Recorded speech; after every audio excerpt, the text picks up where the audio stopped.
West.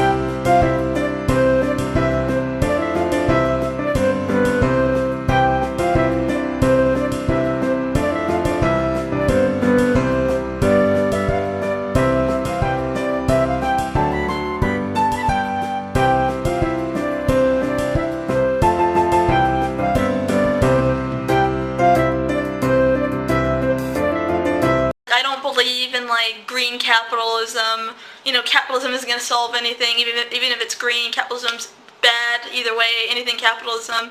Anarcho-capitalism's the absolute worst. Like, people are fucking crazy. People will do anything for money. Nothing was ever enough. You're the capitalist who does not care about the social consequences of his act. I want to take the oil. I want the oil. George Soros. Like Carnegie, J.P. Morgan, and the Rockefellers, he amassed billions through ruthless business decisions. I am basically there to make money. I cannot and do not look at the social consequences of what I do. I cannot and do not look at the social consequences of what I do. There was a knock one morning, a man was standing at my door. He said, "Hello, I'm from Halliburton, have you heard of us before?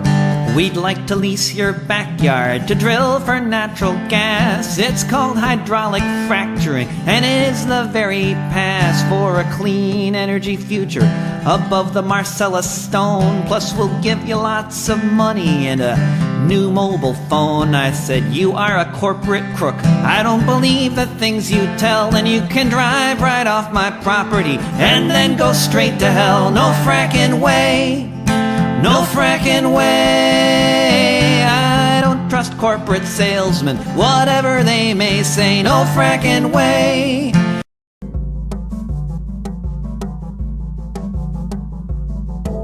The Texaco Corporation, today merged with Chevron into the energy giant Chevron Texaco, sunk its teeth into this rich habitat back in 1964, when it was invited by a pro-US business military dictatorship.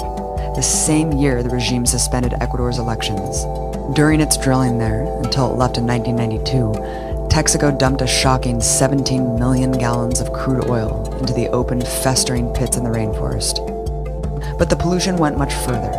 A catastrophic 19 million gallons of contaminated, oil-filled wastewater was dumped into the same habitat. But none of this was an accident.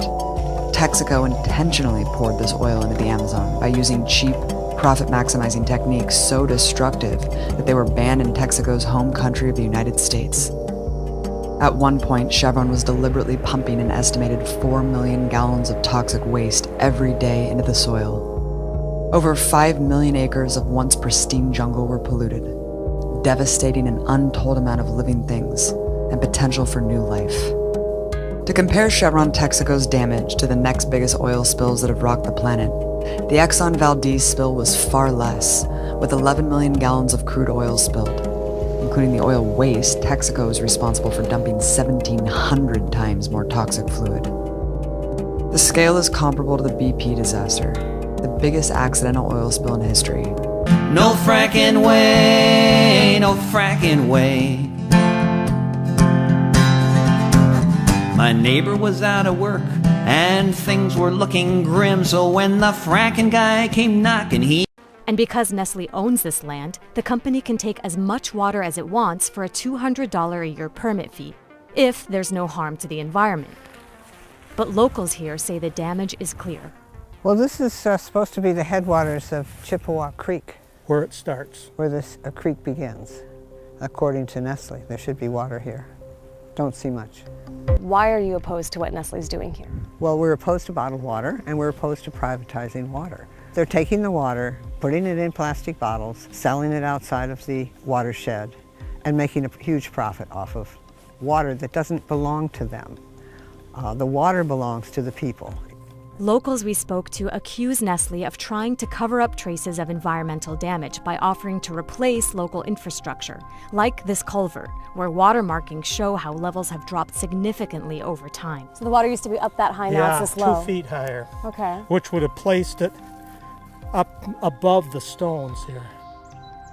So you guys, Michigan Citizens for Water Conservation, made noise about how you can tell the water has gone down, and right away they offered to replace the structures? At the next public meeting, they made that offer. Do you want them to do that? No. Why? because it would destroy this evidence. He had better luck with him. The company said, don't worry, everything will just be fine. So just sign your name right here, sir, on this dotted line. Pretty soon the water was tasting pretty dire. One day I lit a match and the water caught on fire. I thought about a lawsuit, then stumbled upon the fact that fracking is exempted from the Clean Water Act. No fracking way, no fracking ways.